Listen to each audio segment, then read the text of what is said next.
installé avec mon frère depuis 11 ans, donc à Château-Renard, au cœur de la Provence.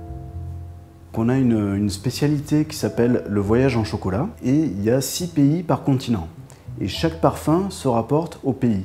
Donc par exemple pour l'Irlande, c'est une ganache au chocolat blanc caramélisé et Bailey. Pour le Maroc, c'est une ganache au thé à la menthe. Pour le Mexique, un praliné au maïs, etc. Et ce qu'on privilégie, c'est donc le choix des matières premières. On se sert du lait d'une petite ferme de Saint-Andiol, donc c'est un petit village à côté de Château-Renard. On utilise un chocolat de pure plantation. C'est vraiment d'une petite région de chaque pays. C'est une recette que j'ai créée pour le concours Meilleur ouvrier de France en 2011.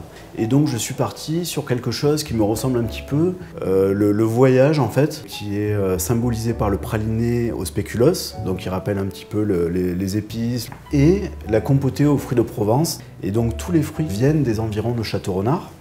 Donc pour mettre cette recette en œuvre, donc je fais compoter les pommes, les poires, les figues avec du sucre, jusqu'à ce que ça s'épaississe légèrement.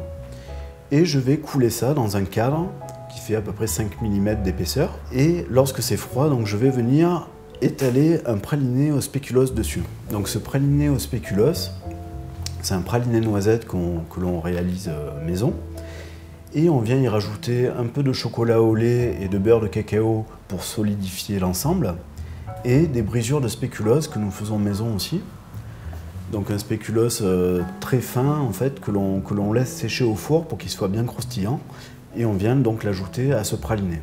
Ensuite je vais couper ce cadre donc, de bonbons en petits carrés de 2 sur 2 cm.